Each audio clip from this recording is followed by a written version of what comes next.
Wena uza kimi nenkemba nomkhonto nengqula, kepha mina ngiza kuwe ngegama likaJehova Sebawothi. I come to you in the name of the Lord.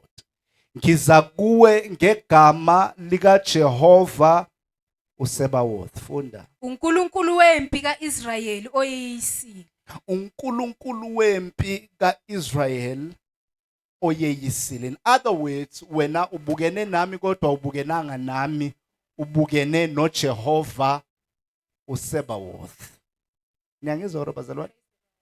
Praise be the name. Uma iambassador yala eSouth Africa ithunywa, in fact kuke kwenzeka into ehlekisayo, kwafika khona la eSouth Africa umuntu oyiambassador yaseAmerica ezokhuluma ngesikhathi sokufa kaMandela.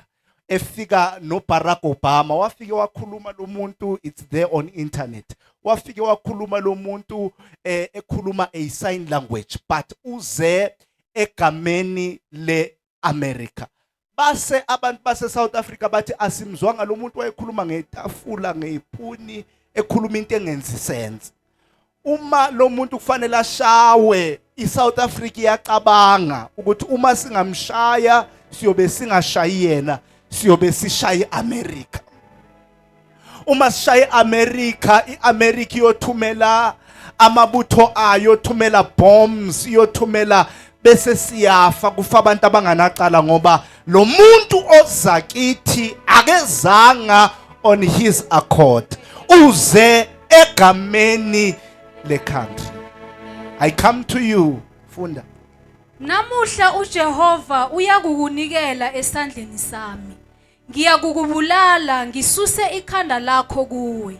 Nginike namuhla izinyoni zezulu. Namuhla uJehova uyakunikela kimi ikhanda lakho kimi. Am I correct? Yeah, ngiyakubulala ngithathe ikhanda lakho ngilenze njani?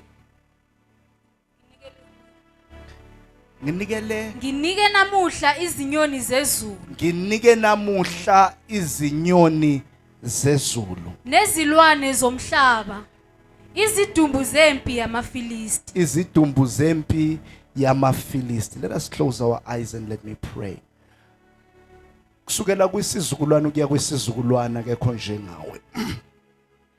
Kubo bonke onkulunkulu abakhona akekho ofana nawe. Kubo bonke onkulunkulu abakhonzwayo akekho linganiswa nawe. Kubo bonke onkulunkulu abathenjwayo akekho ngama, akekho ngamelana nawe. Kubo bonke onkulunkulu abakhona abaziwayo, uthi obhalayo banamehlo kepha baboni, banezindlebe kepha kabezwa, banezandla bakwazi kwenza lutho, banenyawo abakwazi kuhamba, uthi banemilomo abakhulumi. Wena wedwa uphume wedwa unguNkulunkulu okhulumayo, uphume wedwa unguNkulunkulu ozwayo, uphume wedwa unguNkulunkulu obonayo, uphume wedwa unguNkulunkulu onenyawo ohambayo, uphume wedwa unguNkulunkulu ongumzali ongazalwanga, uphume wedwa unguNkulunkulu ongenasiqalo ongenasiphetho, kepha oyisiqalo futhi oyisiphetho ngoba oqalayo yakuphetha. Baba wethu onamandla onke, we come before you. uNkulunkulu wethu siyakuphakamisa, siyakunqula. Kukhona indlela emhlabeni izilwane ezinwabuzelayo engakaze zinwabuzele kuyo.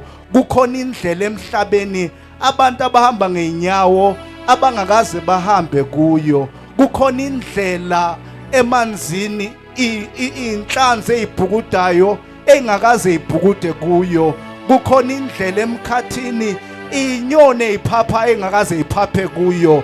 Baba wethu namandla onke usho njalo uIsaya uthi indlela zakho ziphakeme kunezethu. Uthi baba wethu namandla onke nemicabango yakho iphakeme kunamicabango yethu. Kanjalo uNkulunkulu wethu nathi sisho njalo. My God, akukho wena uNkulunkulu lapho ungafinyeleli khona, akukho wena uNkulunkulu lapho ungakazi unyathele khona. Umhlaba nezulu zadalwa nguthe kuJobe amafunga wahlanganisa na umkhawulo womhlaba uyawazi uqalaphi futhi uphelaphi na. My God, we exalt you, we praise you. Indlebe engakuzwanga, iso elingakubonanga, inhliziyo engakucabanganga, ingqondo engazindlanga ngakho. Heavenly Father, when uthembisile wathi uzakwenza, my God, I pray, do what no man can do. Do what I cannot do. Do what we cannot do. Baba wethu namandla onke sifuna ukufakaza ngawe. Nkulunkulu wethu ongcwele, sithi ngawethu amandla besingekhone, but we are amazed of your works. We are shocked of your doings. Sibabazi ukwenza kwakho, sibabazi Nkulunkulu wethu namandla onke imisebenzi yakhe emihle. Sho njalo uDavid uthi, I shall not die but live to proclaim the works of the living God.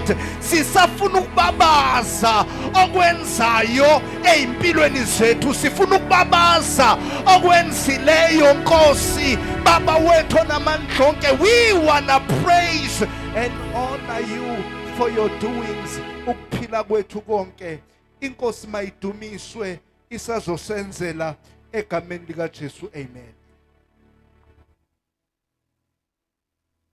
Praise the Lord. Sifunda ngoDavide, sifunda ngendodana kaJese. Davide indodana kabani basana?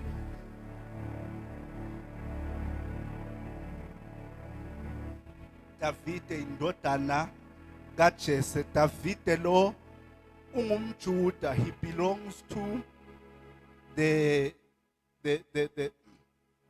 Judas. Praise be the name of the living God. He is a Jew. He is Jewish. uDavide ungumJuda. Uyini bazalwane uDavide lo ozalwa kaJese. uDavide wazalwa kabi. Sizoyixoxa ngelinye ilanga ngoba even though it is not recorded on text, kodwa uDavide indlela azalwa ngayo, it is disturbing. uDavide ezalwa kaJese, uzalwa phakathi komuzi lapho uJehova awukhethile ukuthi kuyozalwa inkosi yakwaIsrael. Phakathi kwaIsrael kukhona inkosi ebusayo. Inkosi ebusayo igama layo uSaul. uSaul is reigning over Israel. Ukhethwe abantu, ukhethwe uSamuel. uSamuel wamgcoba ngeflask. Wathi eqeda umgcoba ngeflask wakhuluma amazwi kuye, wathi akusiko ukunqanwa kaNkulunkulu ophezu konke kaIsrael okuphezu kwakho. Esho khona ukuthi uNkulunkulu wayekunqanela. But the gospel truth is, uIsrael wakhala uSamuel wathi sifuna inkosi ezobusa phezu kwethu. uNkulunkulu wase ebalethela uSaul at their demand. Now uzo understand ukuthi uma uNkulunkulu esedemanda inkosi eyademandwa yibo yangama kahle, yangahamba kahle noNkulunkulu, yadisqualifywa at its own prime time. Yadisqualifya at his season of rain. Kodwa uJehova wamflathela. Yeah, I pray for you ukuba angakuflatheli at your prime time. I pray for you ukuba angakuflatheli at your season. Lapho abantu bevuma ukuthi no, it is your season. Lapho uhleli namanye amantombazane avume wena athi umuhle. Yeah, ekubeni na ubona bona kodwa bona babone wena. I pray angakuflatheli at your season. I pray ukuba uJehova wasemazulwini ngesikhathi sakho sokuvuna ame nawe uze uvune in the mighty name of Jesus. Kwakwasuka amaleka asukela uSamson bamsukela kanti kuyisikhathi sokuvuna. uSamson wavele wahlanganisa impunmushe ezu300 wayibamba ngemisila walayita umlilo emsileni yabo zaqonda kumasima amaFilisti washa wangqonqa wonke ngesikhathi sokuvuna bakhala. I pray for you in the name of Jesus.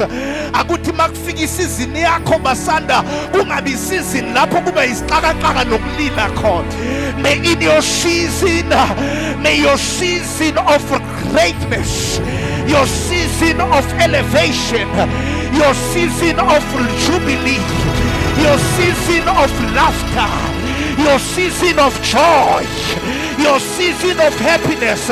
Ayithi fika leyo season uJehova wasemazulwini abeme ngaphambi kwakho.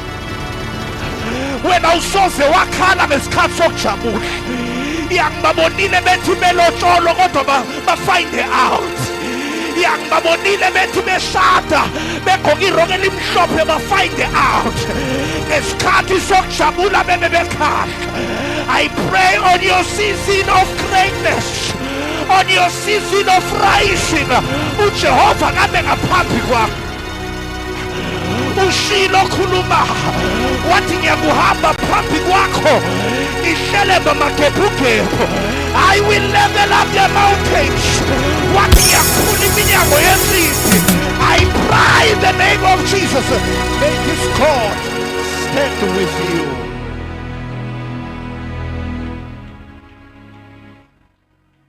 uSawuli uJehova wamjikela wabusa kodwa uJehova wabegcoba omunye ngoba waphakamela uJehova wamupha instruction elula, instruction esimple, bulala wonke amaleki, ubulale yonke into yabo. Yini uJehova bazonde kangaka bazonde noma sebefile? Mhlambe siyopha ama reasons. Number 1, uNkulunkulu akafuna ukudunyiswa ngezinto zesitha. Inkinga yakho ufuna ukumdumisa ngezinto zasemsamo. Uyazi ukuthi umsebenzi wawuthola kanjani. Waqambalala kuze uthola umsebenzi. Bese ufuna ukumdumisa ngawo lo msebenzi.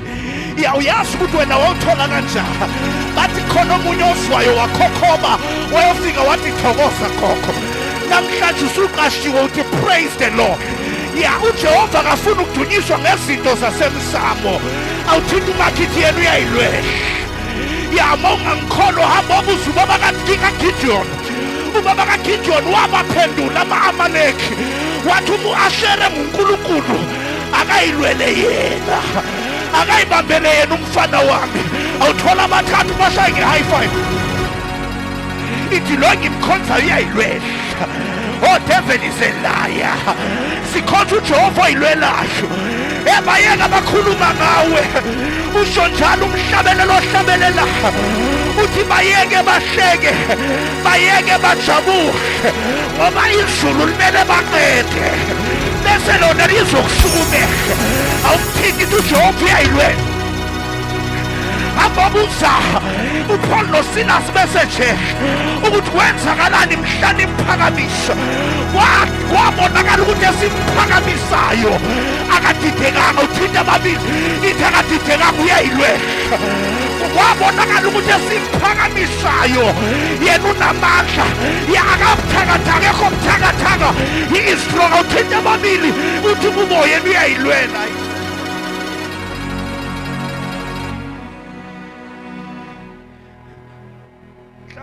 Masingasho esinye isizathu sesibili, ama-Amaleki amhlukumeza u-Israyeli ebuthakathaka. Bashaya umuntu ongenamandla, bahlasela umuntu khona izinto ezikushaye sowulele phasi, khona izinto ezikushaye sowungesenamandla, sowungasazi ukuthi ubani igama lakho, kodwa zafike zakunetha kunjalo. May the Lord God Almighty rise for you. Yena obhalile uthi vengeance is mine. Awuthinta ababili ubabambe nge-high five ithi impindiselo ingekaJehova.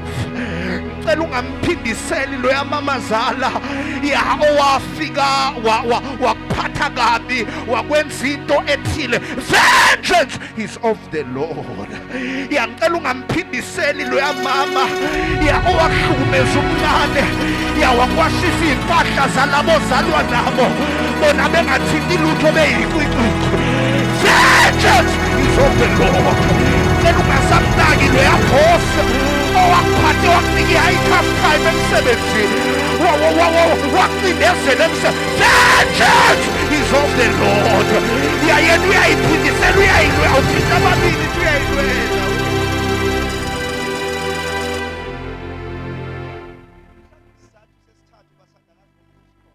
God was behind it. Kwesinye isikhathi kwesinye isikhathi uNkulunkulu udlala imlabalaba. Awuthinta makithi kwesinye isikhathi uJehova udlala umrabaraba.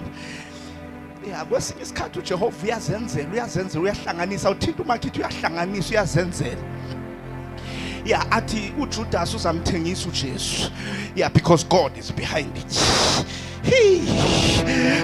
Kwesinye isikhathi avela yenza umunye abe imfama babuze konebana vela phendule athi akonanga muntu kodwa lokhu kwenziwe. Kwesinye isikhathi God is behind it. Uyabenza bakuvukela vela goqa izandla bekuvukela. Uthobhalayo uPenina uHana wayengabathola abantwana. uPenina wayenqonkolosha engabathola abantwana besathi ngoba uJehova wasemazulwini isibeletho sakhe wayesivalile. Awuthinta makithi lo osivalile ungangihleki kakhulu ngoba masinyane unamandla wokuvusha ngoba umevalile ungevule muntu futhi umevulile ungevale muntu. You don't serve a dead God, you serve a mighty living God, you serve a great God.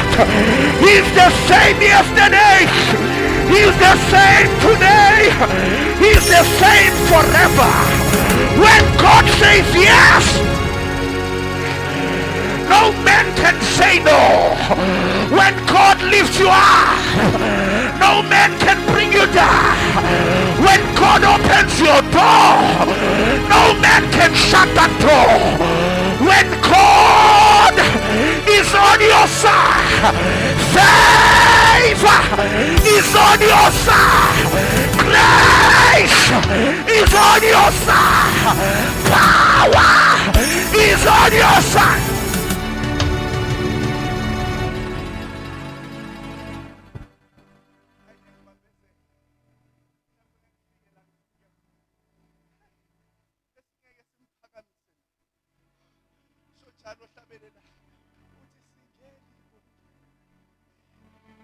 Zonke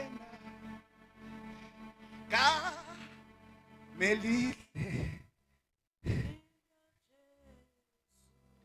Two verses, please.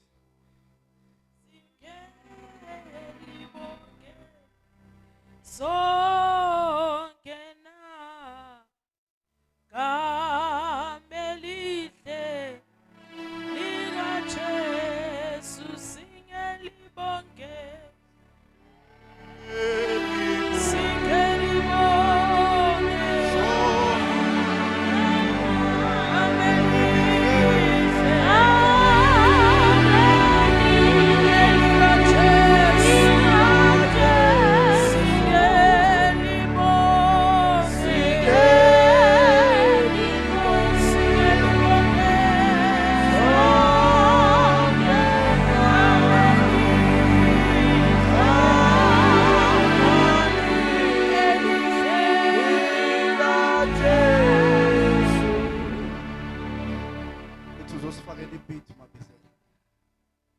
Let me direct you to this path that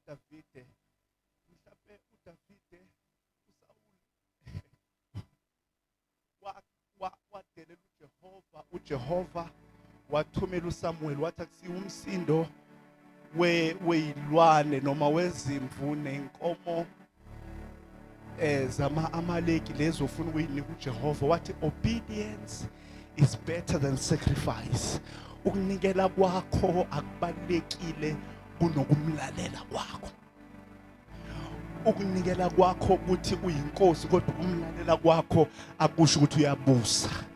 He cares about his function in your life than his position in your life. Excuse me.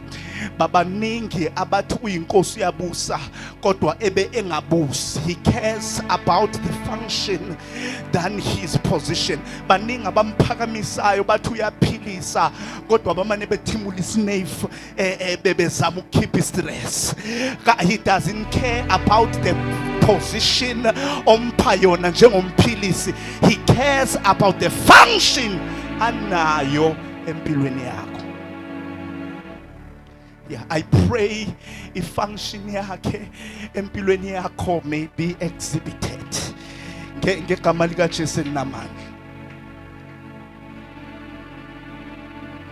Usethi ke uDavide wase kufika isikhathi lapho ezogcotshwa. Mhla uDavide ezogcotshwa siku chapter number 16 njengamanje.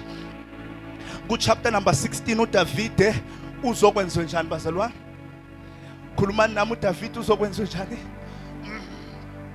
uDavide uma egcotshwa ugcotshwe 3 times in the Bible.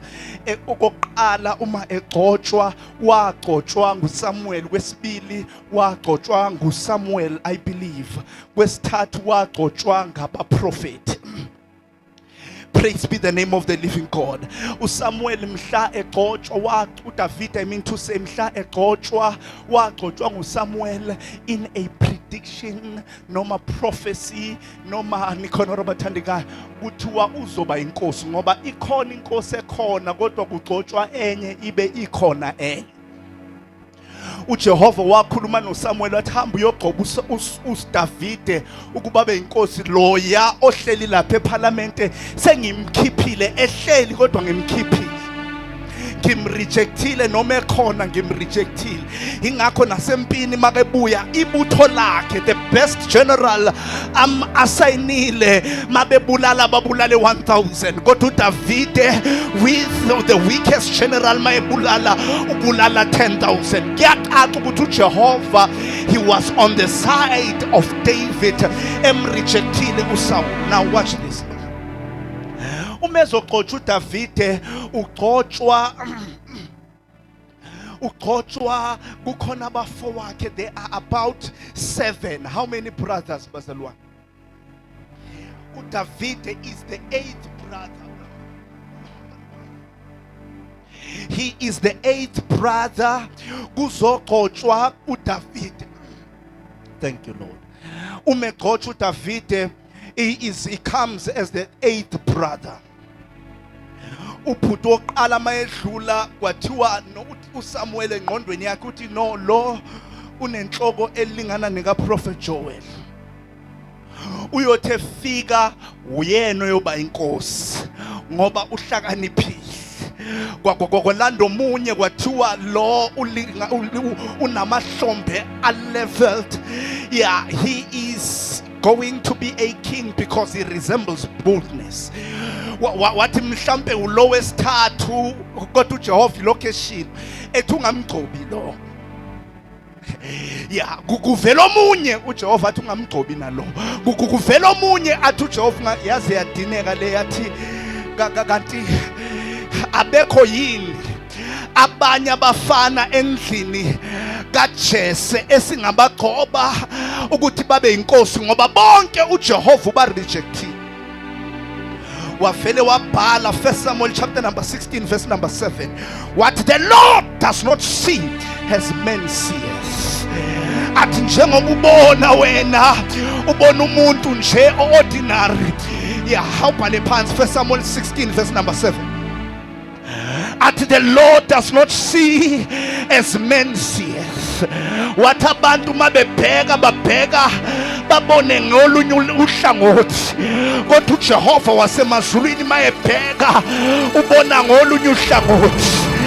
Ngiyathandaza ngegama likaJesu. Amehlo kaJehova wasemazulwini awawele phezu kwakho. Kwasho ukuthi uJehova sekambonile owakhe.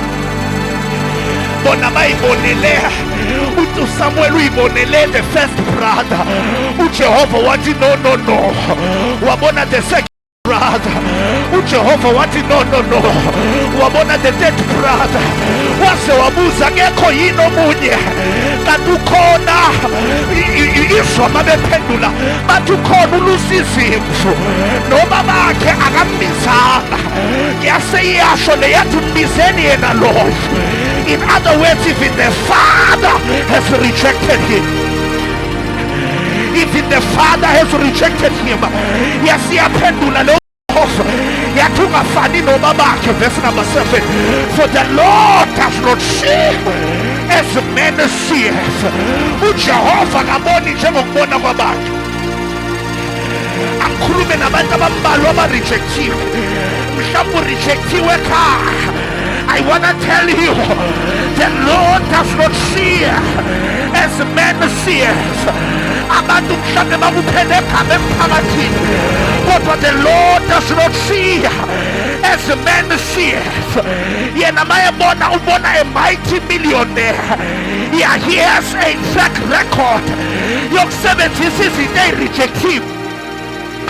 He has a track record yokusebenza ngezinto ey'nyatshiwe.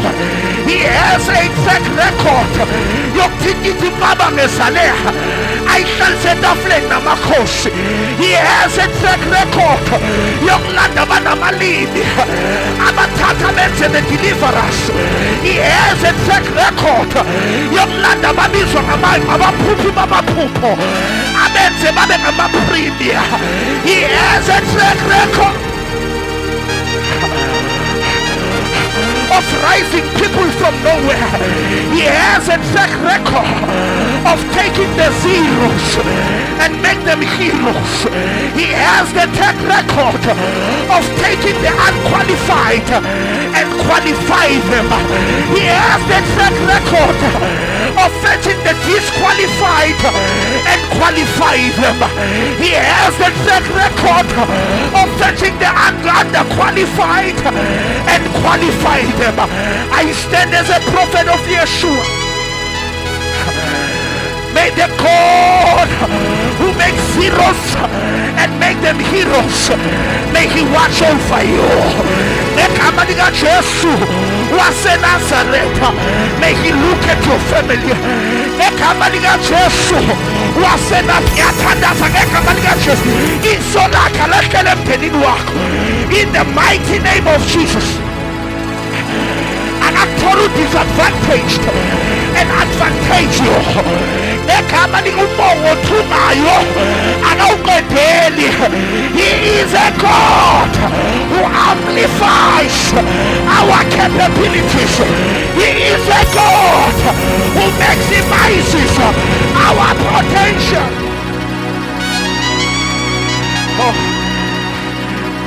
Akabheke nangakuwe. Akabheke nangakuwe. Usho njalo hlabelela uthi yenze njalo inkosi. Usho njalo Elizabeth uthi yenze njalo inkosi. Emihlene yangibheka ngayo uthi yalususa uhlazo lwami phakathi kwabantu. Usho njalo hlabelela uthi lifted me up from the deep muddy clay. Uthi and he planted my feet on the king's highway. Uthi and that is the reason I sing and I shout. May he give you a reason to sing and to shout. Yangifuna the next time you praise him zivele zehle ngemesi. Uthi yena wangithatha, yebo wangibeka, wangisusa, wathi hlala la, wangibeka etafuleni namakhosi. May he give you a reason.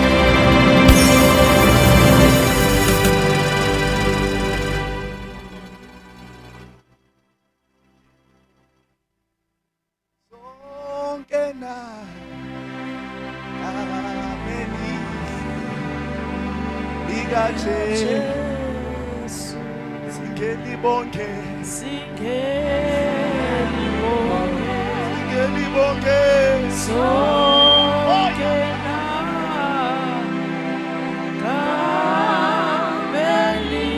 Amelihle.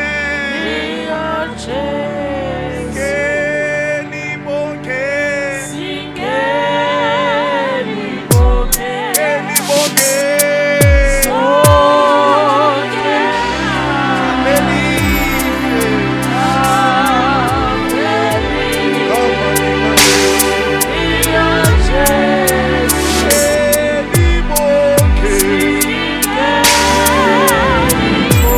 Ngelibonge.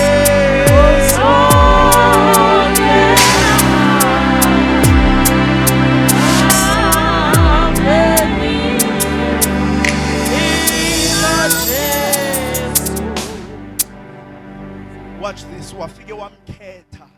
Verse number 8 of 1 Samuel 16. Uthi, and I think it's verse number 13, sorry. Mhlampe ngithatha 8 no 13. Uthi, and Samuel took a horn of oil and anointed David amongst his brothers. Watholakala ebhala encwadini yamahubo wathi, he lifts up my horn as that of a unicorn. Oh, Spirit of the living God. Wathi uphakamisa uphondo lwami kunolwenyathi yasehlane. Praise be the name of the living God. Umeqhubeka uDavide ehamba noNkulunkulu. Help me, Spirit of God. Esemgcobile wabuyela ehlane. Wafika ehlane uDavide, it's clear in the volumes of the books ukuthi uDavide wabhekana nebhubesi, wabhekana nebhere, zizolanda izimvu zikababa wakhe. uNkulunkulu emprepare usho njalo Abraham Lincoln uthi, if I am given 10 hours to cut down the wind, uthi I would spend 6 hours sharpening the axe. Bhala phansi abophiya abahlanu. Proper preparation prevents poor presentation. Proper preparation prevents poor presentation. Yeah, I would rather stay in the preparatory stage than appear poorly presented. Yeah, prevents performance. I would rather basanda ngihlale ngibhimbe endlini nama hours ngenzela ukuthi mhla ngifika ithuba engiyolithola ngiyovele ngisho kanye singelibonge zonke na kameni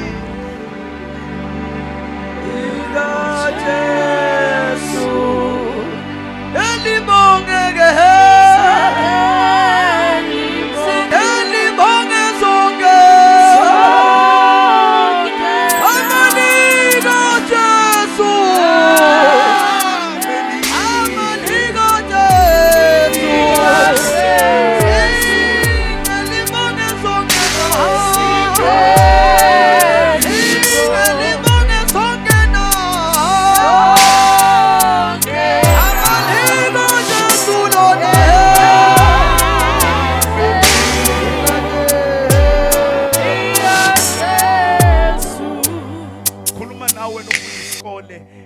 proper preparation. Uma ungapreparisha kahle wena uzombulala uGoliath. Uma ungapreparisha kahle wena uzonqoba. Uma ungapreparisha kahle wena uyoqeda inhlupheko yeminyaka uyiqede ngama-hours. Uma ungapreparisha kahle when you will be celebrated, you will be appreciated.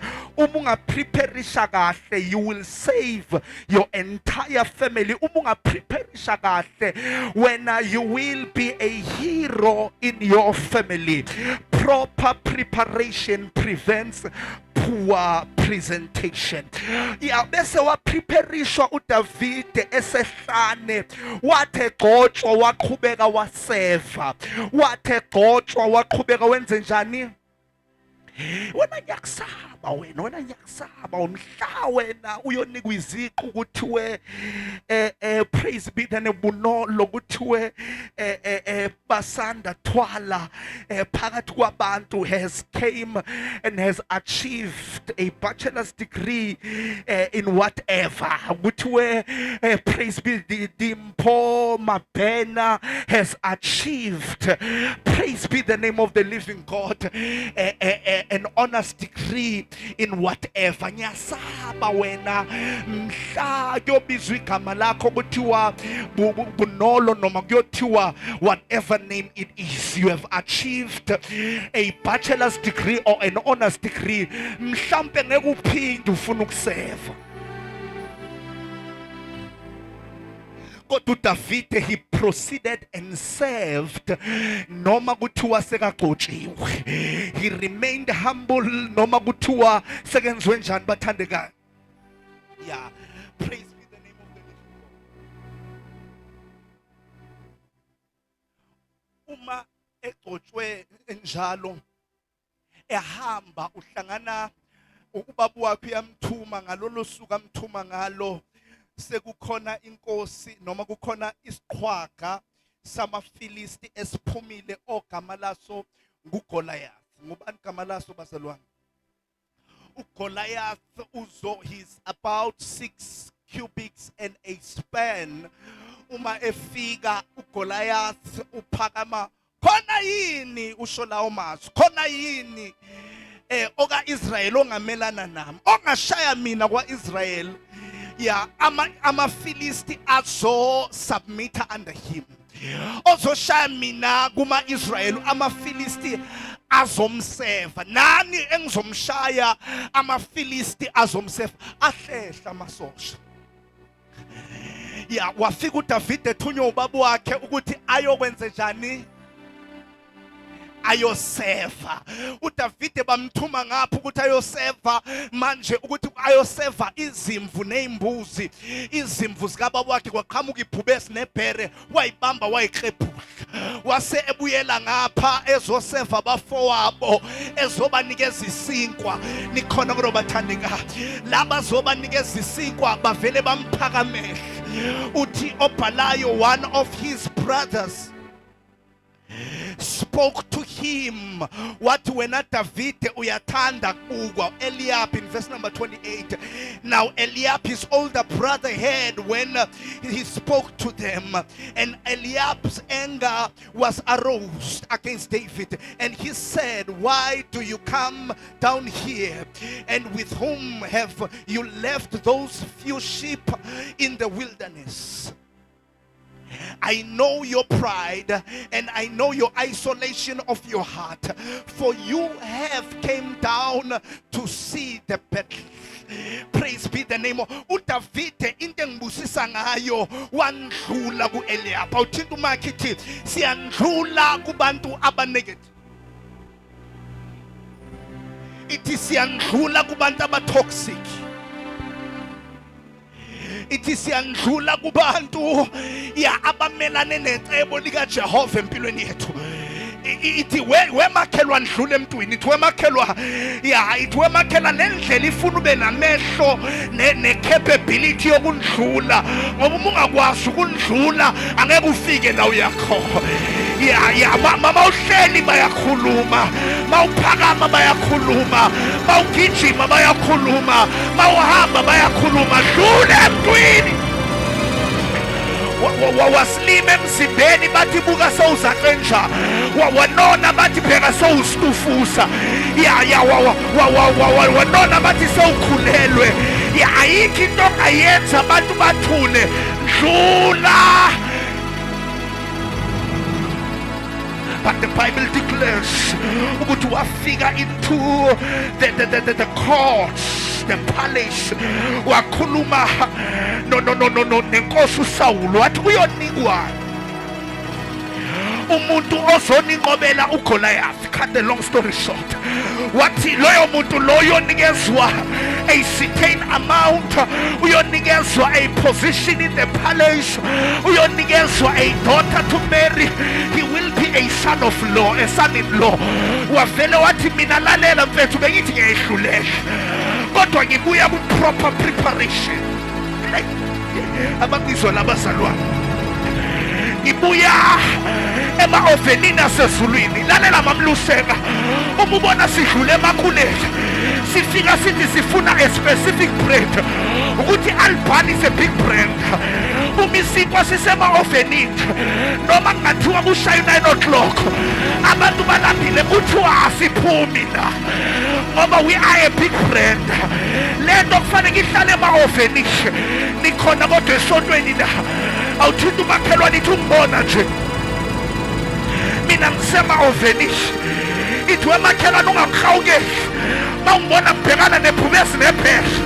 Mina ngisema-ovenini ema-ovenini kaSimakade awuthinta umakhelwa ithi ungibona nje izulu alikaqedi ngami, izulu lisangiprepara ngoba liprepara a powerful presence.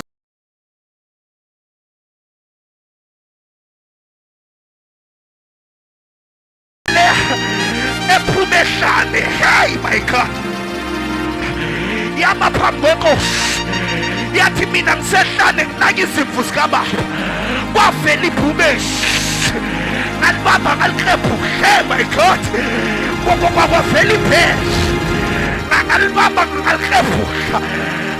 Nikhona kodwa esontweni la awuthinta abayithatha ubashaye nge-high five ithi ungalibalekela iphesi, ungalibalekela ibhumeshi. Understand it, ungabalekela i-preparation. Hlala kwi-preparation, linda qede. Bakhona abambalwa ngizosho kubona ithi izulu liyalindwa. Awusho namazwi apha kwami ithi ngizohlala la ngizomlinda qede noma bangashada engikhule nabo mina ngingashada. Ngizohlala la ngizomlinda qede noma bangasebenza engafunda nawo kodwa mina ngizohlala la ngizomlinda qede. Awuthinta ababili babulo ithi ngizohlala la sizomlinda. I will camp, I will wait until he's done. Hey, sizomlinda. Awuthola abathathu uthi I'm a consuming fire member.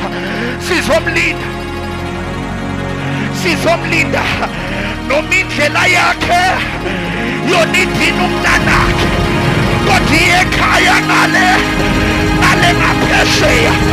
Sizomlinda, sizomlinda. We will wait for him, come what may. Sizomlinda, sizomlinda. Afika seprepariwe uyizwa mayedelele uthi uyini lo mfilisti ongasokile ngoba phela yena usokile. Nikhona kodwa esontweni la sizoyixoxa indaba yokusoka. Uthi uyini lo mfilisti ongenze njani? Who is this uncircumcised Philistine to despise the army of the Lord? Lo mfana, he is young, kodwa ilanguage yakhe ithi the Lord. Masebhekana naye uGoliath uzwakala ethi the Lord. Uthi uza kimi ngenkemba nangencuhla. uGoliath usho njalo, uDavid usho njalo. Uthi uza kimi ngenkemba nangencuhla. Uthi kodwa mina ngiza ngamatshe amahle. Nikhona kodwa bathandeka akathi ngiza ngamatshe amahle noma ewaphethe amatshe amahle. Lo mfana uthe ehamba walanda amatshe amahle. Cela izimpi zakho ungazilwi ngamatshe amahle. Cela izimpi zakho uzilwe ngamatshe amahle. Laba bahlemayo ubahlebi phela. Thina samukela into enzima ngapha. Abanishaya ngapha nibanike nangapha. Samukela into enzima ngapha. Into esithi masibhekane nabasizonda ithi now the fruit of the spirit are love, joy, peace. Samukela into enzima ngapha. Into esithi masithi sifuna ukuyowela esonweni ithi patience, kindness, goodness.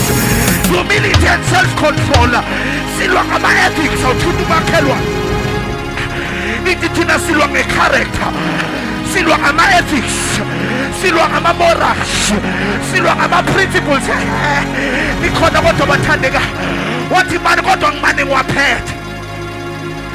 Ngiza kuwe ngegama likaJehova Sebahoth.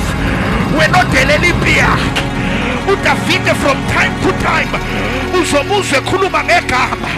Psalms chapter number 20 verse number 7 uthi masiye empini, some trust in chariots, some trust in horses, athi but we trust in the name of the Lord. Akuphindele mhlaba uzwami ekhuluma noSaul uthi Saul uyini lo mfilisti ongasokile ukubadelela impi kaJehova. Akathadelela impi yakho, into yakhe it's about God. Oh, I feel the power and the anointing of God. Umekhuluma noGoliath uthi wena uza kimi ngenkemba nangendoda, uthi kepha mina ngiza kuwe. Akathi ngendwa imane, akathi ngelitshe elihle, uthi ngiza kuwe ngegama likaJehova. Ayibhala aMahubo chapter 20 verse number 7 uthi masiye empini. Abanye bathemba iy'nqola zawo ngoba vele lempi physical, abanye bathemba amahashi abo ngoba lempi physical. Athi kepha but we trust in the name of the Lord Jehovah Sabaoth. Ngizwa khuluma nabantu abasha bayibhala ama-exam ukuthi lempi noma i-physical, lempi noma i-psychological, kodwa thina siyilwa spiritual. Wayinqobe ngakayinqobi. What I come to you in the name of the Lord. Ngicela usuke ku-physical. Awuthola ababili umanyakasisi. Ithi suka ku-physical. Into yenza ukuthi ushawe, into yenza ukuthi uhluleke, ukuthi ulwa physical. Manje siyasuka physical sesiya kwelikamoya. Ukhozi in the animal kingdom, the lion is the king, but in the atmosphere ukhozi is a king. Ubukhozi isona silwane esikwazi ukubulala inyoka. Ukhozi bathi likwazi ukudisa lufike to the highest atmosphere lapho lezi ezinye zingafiki khona. Obasalwane yo ize ngente thina siwukhozi. We live in the atmosphere. We live in the spirit. Utafit to figure in the spirit. I come to you in the name of the Lord. But ukhozi liyakwazi ukubona ukuthi inkukhu ingakuphi noma lidizwa le ngoba iso lalo libona 7 miles in the eye of the human being. Mhlawumdizisa uma wami nanda ngimkhomba ngithi nawo ngamafu, nanda ngimkhomba ngithi ukhomba umuzwa, because you cannot see your own house ngoba you are short-sighted. Awuthanda umakithi you are short-sighted. Kodwa abantu bakamoya, they are not short-sighted. They can see beyond. They can see ukuthi lapha number 121 unenkukhu ekufana ngiyilande bese liyenza ukhozi luzoba inkukhu linyuke na. Kodwa lapho limbulala khona Pastor Lusena ulakho lukwazi ukubona inyoka, lilanda inyoka emhlabathini, lifike libambe leyo nyoka likhuphuke nayo. Abaziyo bathi a snake is venomous, a snake is contagious, a snake is dangerous.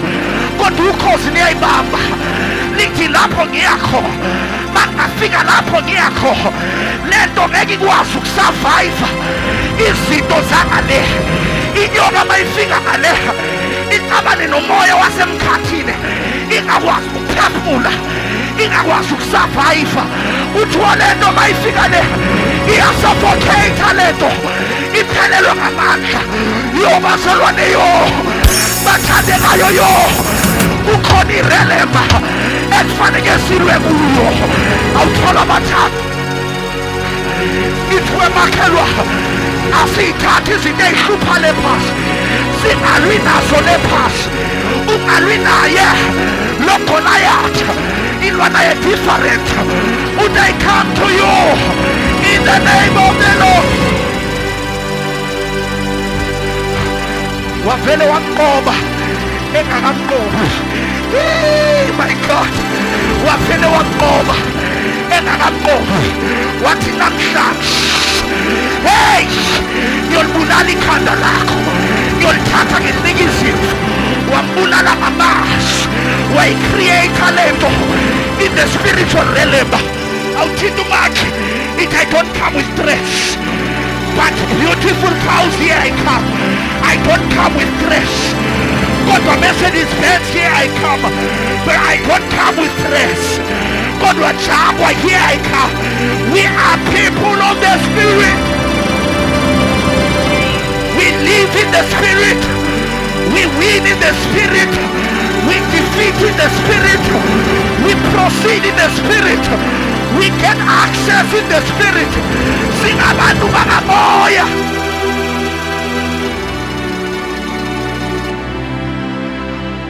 Zokuphithuka usukume ngenyawo khulume noGoliath. Goliath wakho ngicela umtshele namhlanje.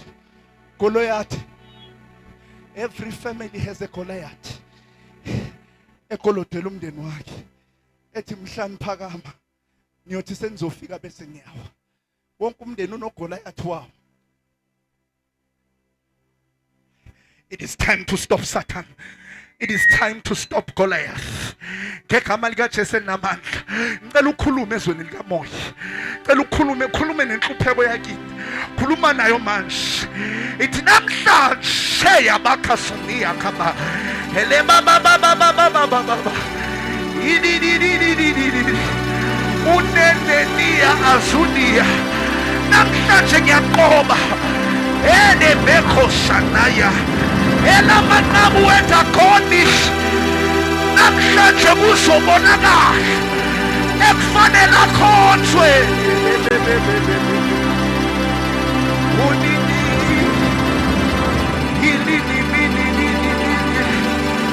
Ole mene siyelimo uthakapayane aya elukhulume naleyo nhlupheko yakini uthi wena nhlupheko begama likaJesu namhlanje buqala lama-exam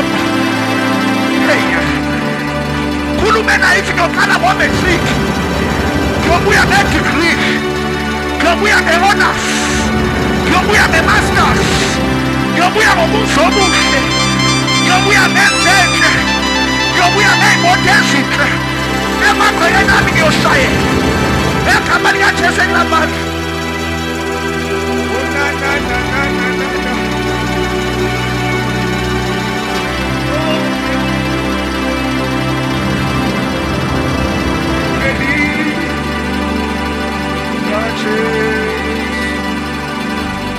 Udabashane idabababababashatayane kakando alema kusiane uyafa wekhona yathi wena demon oneuphebo wena demon unemployment uyafa ngegama likaJesu.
come running.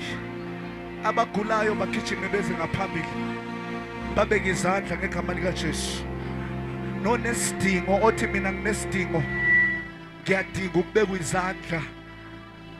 Be it you are going to an interview, you have received a message. Esho njalo, come running, come running. Be it you have written a warning, you have signed a written warning emsebenzini, come running.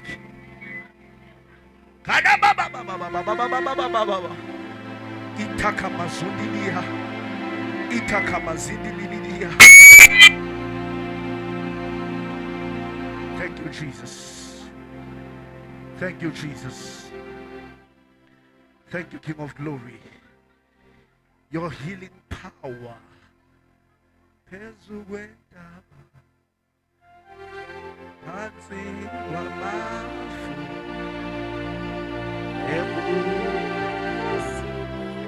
ake nibheke uthakaphasiyane ikhamizeniya halibasuliya telebeya thanazela